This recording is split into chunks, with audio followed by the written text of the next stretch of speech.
हाँ जी, नमस्कार। मैं अश्विनी कुमार स्वागत करता हूँ आप सभी का एक बार फिर से। तो दोस्तों, आज की इस वीडियो में जो हमारी सीरीज़ चल रही है सीटेट के मोस्ट एक्सपेक्टेड क्वेश्चंस या प्रीवियस ईयर क्वेश्चंस जो मेरे अकॉर्डिंग मुझे लगते हैं या पहले आए हुए हैं उन क्वेश्चंस की, तो उसका नेक्स्ट पार्ट है ये। तो आ जाइए बगैर टाइम वेस्ट किए अपने क्वेश्चंस पे। हाँ जी, तो पहला क्वेश्चन है, विद्यालय संगठन का प्रचलित सिद्धांत निम्नलिखित में से कौन है? जो विद्यालय का संगठन है उसका जो सबसे प्रचलित सिद्धांत है वो कौन है? तो ऑप्शंस देख लेते हैं एक बार। विद्यालय संगठन का एक तांत्रिक पद्धति, बाल केंद्रित सिद्धांत, लोकतांत्रिक सिद्धांत। तो दोस्त इसका डायरेक्ट आंसर हो जाएगा उपयुक्त सभी, क्योंकि जो विद्यालय का संगठन होता है उसमें ये सारी चीज़ें आती हैं और सभी प्रचलित हैं। हाँ जी, तो नेक्स्ट क्वेश्चन, विद्यालय संगठन रूप है, जो विद्यालय का संगठन है वो किस टाइप का है, मतलब कैसा, वो जो संगठन है वो कैसा रूप है उसका एक, तो उसको हम कह सकते हैं। पहले ऑप्शन देख लेते हैं एक बार। सामुदायिक केंद्र, नाटक केंद्र, फिल्म केंद्र, सांस्कृतिक केंद्र। तो इसका आंसर हो जाएगा सामुदायिक केंद्र। जो विद्यालय है वो एक समुदाय की भांति, एक परिवार की भांति ही काम करता है, तो इसका आंसर है जो वो हो जाएगा ए, सामुदायिक केंद्र। हाँ जी, नेक्स्ट क्वेश्चन, विद्यालय मंत्री परिषद का कार्य है, जो विद्यालय के मंत्री परिषद है उसका क्या कार्य है? तो उसके लिए ऑप्शंस देख लेते हैं। विद्या की सुरक्षा का नियम बनाना और मानसिक स्वास्थ्य वृद्धि से संबंधित नियम बनाना, और सी है दोनों। तो दोस्त इसका जो आंसर हो जाएगा वो सी हो जाएगा दोनों, क्योंकि जो विद्यालय का मंत्री परिषद है उसको विद्या के लिए सुरक्षा के नियम भी बनाने पड़ते हैं, उसमें मानसिक स्वास्थ्य से संबंधित जो वृद्धि है उसके भी नियम बनाने पड़ते हैं और बहुत सारे काम भी करने पड़ते हैं। तो इस हिसाब से इसका आंसर हो जाएगा सी, दोनों। हाँ जी, नेक्स्ट क्वेश्चन, निम्नलिखित में से कौन सी क्रियाशील विद्यालय से संबंधित है? भाई इनमें से जो ये दे रखी है इनमें से कौन सी चीज़ क्रियाशील विद्यालय से संबंधित है? क्रियाशील मतलब जिसमें क्रियाएं ज़्यादा होती है, मतलब एक एक्टिव जो स्कूल होता है उसके बारे में। तो इसके लिए ऑप्शंस देख लेते हैं। क्रियाशीलन से संबंधित शारीरिक विकास, क्रियाशीलन से संबंधित सांस्कृतिक या सौंदर्यीकरण, साहित्य क्रियाशीलन। तो दोस्त इसका आंसर हो जाएगा उपयुक्त सभी, क्योंकि एक क्रियाशील विद्यालय में सब कुछ होता है। हाँ जी, नेक्स्ट क्वेश्चन, पर्यटन है, तो पर्यटन है तो उसके लिए ऑप्शंस देख लेते हैं। उद्देश्यपूर्ण क्रियाशीलन, कानून युक्त क्रियाशीलन, आनंदपूर्ण क्रियाशीलन, उपयुक्त सभी। तो आप लोगों को लग रहा होगा कि इसका आंसर डी होना चाहिए, उपयुक्त सभी, लेकिन पर्यटन है जो पर्यटन के लिए सिर्फ उसमें एक उद्देश्यपूर्ण कार्यशीलन होता है। जो आनंदपूर्ण या ये सब होते हैं वो किसी ब्राह्मण वगैरह या उनमें भी आ सकते हैं। हाँ जी, नेक्स्ट क्वेश्चन, शैक्षिक प्रशासन है, तो ऑप्शन है एक कला, प्रजातांत्रिक, दोनों या इनमें से कोई नहीं। तो इसका आंसर हो जाएगा दोनों, क्योंकि जो शैक्षिक प्रशासन है वो क्या क्या है, कला भी है और एक प्रजातांत्रिक, प्रजा के लिए भी सोचता है। हाँ जी, नेक्स्ट क्वेश्चन, शैक्षिक प्रशासन का क्षेत्र है, ऑप्शंस हैं आदर्श मूल्य एवं सिद्धांत का निर्धारण, शैक्षिक कार्यक्रम की योजना बनाना, संपूर्ण शैक्षिक उद्देश्य की पूर्ति का प्रयास करना। तो इसमें से कहीं ना कहीं अगर आप लोगों को देखें तो ऑप्शन सारे रिलेवेंट भी हो रहे हैं, जैसे आदर्श मूल्य, आदर्श वर्ड आ रहा है, शैक्षिक कार्यक्रम की योजना भी बनाई जा सकती है और संपूर्ण शैक्षिक उद्देश्य। तो इसका आंसर हो जाएगा डी, उपयुक्त सभी। हाँ जी, नेक्स्ट क्वेश्चन, निम्नलिखित में से कौन अच्छे मुख्याध्यापक के लिए होना चाहिए? तो जो एक मतलब मुख्य अध्यापक की जो विशेषताएं हैं उनके बारे में बात कर रहा है। ऑप्शंस हैं अच्छी आदतें, उत्तम स्वास्थ्य और नेतृत्व की क्षमता। तो दोस्त अगर एक कोई भी लीडर होगा, कैसा भी होगा, चाहे वो मुख्य अध्यापक हो या कोई देश का नेता है, उसमें जितनी ज़्यादा क्वालिटीज़ हो सकते हैं होती हैं, तो इसलिए इसका आंसर हो जाएगा डी, उपयुक्त सभी। हाँ जी, नेक्स्ट क्वेश्चन, आदर्श शिक्षक का निम्नलिखित में से कौन सा गुण है या कौन से गुण है? तो इसके ऑप्शंस हैं प्रभावशाली व्यक्तित्व, बिल्कुल होता है जी, आशावादी होता है, सहानुभूति, बिल्कुल उसको टाइम टाइम पे आके सहानुभूति देनी पड़ती है, सिंपैथी लोगों के प्रति दिखानी पड़ती है, बच्चों के प्रति, ठीक। तो इसका आंसर हो जाएगा डी, उपयुक्त सभी। हाँ जी, नेक्स्ट क्वेश्चन, कक्षा का आकार होना चाहिए, ये थोड़ा फ्लेक्सिबल क्वेश्चन है, तो इसका आंसर है जो मैं डायरेक्ट आप लोगों को बता देता हूँ। एक आदर्श कक्षा जो होती है जिसमें 25 से 30 विद्यार्थी होते हैं, उसका साइज है जो वो 20 फीट बाई 20 फीट का होता है। तो इसका आंसर हो जाएगा ऑप्शन बी।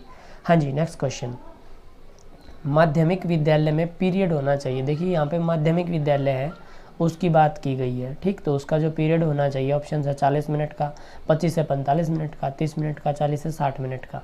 तो जो हमारे आदर्श जो टाइम पीरियड माना जाता है उसके अकॉर्डिंग 25 से लेकर 45 मिनट तक का जो पीरियड है उसका टाइम हो सकता है। ठीक, तो इसका आंसर हो जाएगा ऑप्शन बी 25 से 45 मिनट। हाँ जी, नेक्स्ट क्वेश्चन, किसने कहा अनुशासन का आधार प्रेम है? तो ये डेफिनेशन है जिनके बारे में कोई समझाने बुझाने की बात नहीं होती, मैं हमेशा बताता हूँ। इसका आंसर हो जाएगा पेस्टोलॉजी, ऑप्शन ए। हाँ जी, नेक्स्ट क्वेश्चन है नवोदय विद्यालय केवल, जो नवोदय विद्यालय हैं वो किन के लिए हैं, इसके बारे में क्वेश्चन है। तो इसके ऑप्शंस हैं जो केवल ग्रामीण बच्चों के लिए, जी नहीं, बिल्कुल भी नहीं, ऐसा कुछ नहीं है। केवल शहरी बच्चों के लिए, ये भी नहीं है। ग्रामीण और शहरी दोनों के स्थानों के मेधावी छात्रों के लिए है। हाँ जी, ये ऑप्शन कहीं ना कहीं रेलिवेंट करता है, लेकिन अगला भी देख लेते हैं। उन बच्चों के लिए जो सैनिक बनने के इच्छुक हैं। ये जो ऑप्शन सी है, ग्रामीण और शहरी दोनों स्थानों के मेधावी, मतलब जो ब्रिलियंट बच्चे हैं, काफ़ी तेज़ हैं पढ़ने में, शार्प हैं, प्रखर बुद्धि हैं, उनके लिए, मतलब जो चाहे ग्रामीण हो या शहरी हो, उनके लिए नवोदय विद्यालय हैं। उसके लिए वो टेस्ट देना पड़ता है 5th क्लास में, और उसमें सिलेक्शन होने के बाद जो जवाहर नवोदय विद्यालय है उसमें उसका सिलेक्शन हो जाता है। हाँ जी, नेक्स्ट क्वेश्चन, नागरिक प्रशिक्षण संबंधी पाठ्य सहगामी क्रिया है। जो नागरिक प्रशिक्षण संबंधी है उनसे रिलेटेड जो पाठ्य सहगामी क्रिया है वो क्या क्या हो सकती हैं, उनके बारे में बताना है। तो ऑप्शन है वाद विवाद, अंताक्षरी प्रतियोगिता, पिकनिक या सामूहिक खेल एवं मॉडल संसद। तो इसका जो आंसर है नागरिक प्रशिक्षण से संबंधित होगा वो होगा सामूहिक खेल एवं मॉडल संसद। ठीक, हाँ जी, नेक्स्ट क्वेश्चन, छात्र क्रियाओं के संचालन का प्रमुख उत्तरदायित्व है। जो छात्रों के लिए जो भी क्रियाएं हैं वो ऑर्गेनाइज की जाती है, उनका जो संचालन है वो किसके अंडर आएगा, कौन उसको सबको कंट्रोल करेगा? तो ऑप्शंस हैं छात्र खुद करेंगे, शिक्षक करेंगे, प्रधानाध्यापक करेंगे या समाज करेंगे। तो इसका जो ऑप्शन का, इस क्वेश्चन का जो आंसर रहेगा वो रहेगा जो प्रधानाध्यापक होंगे, मुख्याध्यापक, वो करेंगे, क्योंकि उन्हीं को सारी चीज़ें साथ लेकर के चलनी पड़ती हैं। ठीक दोस्तों, ये कुछ वो क्वेश्चन हैं जिनके आने की संभावना काफ़ी रहती है या जो पहले कहीं ना कहीं आए हैं। ठीक, तो नेक्स्ट क्वेश्चन है जो वो देखते हैं। नेक्स्ट क्वेश्चन है अनुशासन से मानव में विकसित होने वाले गुण है। जो अनुशासन है उससे जो मानव है उसमें क्या क्या जो गुण है वो विकसित होते हैं। कहीं ना कहीं शारीरिक, बौद्धिक, नैतिक, सामाजिक सारे ही लगते हैं, लेकिन इसका जो पर्टिकुलर एक आंसर है अनुशासन होता है। जो वो बनाया जाता है एक बच्चे के लिए या किसी मानव के लिए, वो शारीरिक रूप से अपने आप को संभाल के रखे, कंट्रोल करके रखे, तो उसको हम बोलेंगे डिसिप्लिन। यानी कि शारीरिक क्रियाएं हैं उनके को मतलब अंडर कंट्रोल, उनके ऊपर उनको अनुशासन में रखे तो बोला जाएगा। ठीक, नेक्स्ट क्वेश्चन, अनुशासन बालक को देता है। उसके ऑप्शंस हैं शक्ति, मेहनत, मिष्ठान या इनमें से कोई नहीं। तो अनुशासन जो जितना मतलब अनुशासित होगा उसमें उतनी ही शक्ति ज़्यादा होगी, उसकी जो पेशेंस लेवल है, उसका धैर्य है वो ज़्यादा रहेगा, तो उसकी शक्ति है जो वो ज़्यादा हो जाएगी। ठीक, नेक्स्ट क्वेश्चन, एक राष्ट्र का निर्माण अनुशासन द्वारा किया जाता है, यह कथन किसका है? एक राष्ट्र का निर्माण अनुशासन द्वारा किया जाता है। तो दोस्त ये डेफिनेशन है, डायरेक्ट आंसर ऑप्शन है सुकरात, ये सुकरात ने बोला था। हाँ जी, नेक्स्ट क्वेश्चन, मूल्यांकन का मुख्य उद्देश्य होना चाहिए। ऑप्शन पढ़ने पड़ेंगे। शिक्षार्थियों की उपलब्धि को मापना, यह निर्णय लेना कि क्या विद्यार्थी को अगली कक्षा में प्रमोट किया जाए या नहीं, सीखने में होने वाली कमियों का निदान और उपचार करना, डी है शिक्षार्थियों की त्रुटियां निकालना। तो मूल्यांकन का जो सबसे महत्वपूर्ण जो उद्देश्य होता है वो होता है कि उसकी जो कमियां हैं उनको पहचानना, उनका निदान करना। ठीक, तो ऑप्शन सी इसका आंसर हो जाएगा। हाँ जी, नेक्स्ट क्वेश्चन, छात्र की प्रयोगात्मक दक्षता, जो प्रैक्टिकल प्रोफिशिएंसी है, उसके आकलन का यथोचित रूप है।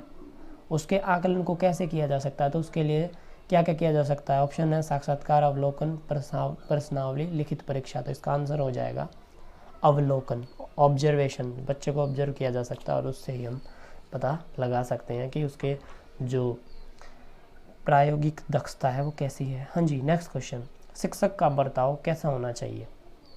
ऑप्शन है प्रशासनात्मक, शिक्षाप्रद, आदर्शवादी, निर्देशात्मक। तो एक अध्यापक है वो आदर्श होता है, तो इसलिए इसका आंसर हो जाएगा सी, आदर्शवादी।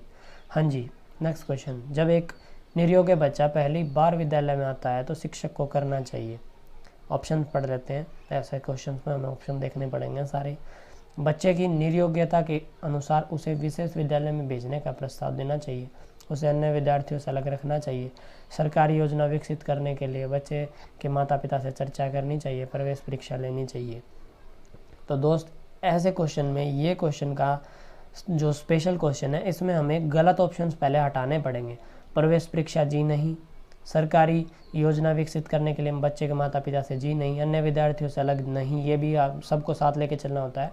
तो इन ऑप्शंस में से जो इसका मोस्ट रेलिवेंट आंसर है वो रहेगा ऑप्शन ए, बच्चे की निर्योग्यता के अनुसार उसे विशेष विद्यालय में भेजने का प्रस्ताव देना चाहिए। क्यों? क्योंकि वो एक निर्योग्य बच्चा है, तभी उस बच्चे को बाकी सबसे अलग किया जा सकता है जब वो निर्योग्य हो। तो मतलब क्या है, रखा तो जाएगा उनको बच्चों के साथ ही, लेकिन उसके लिए जो सुविधाएं हैं, जो विशेष प्रकार के विशेष प्रशिक्षण प्राप्त अध्यापक होते हैं और उनके लिए अलग से विद्यालय होते हैं। तो ये कुछ क्वेश्चंस थे।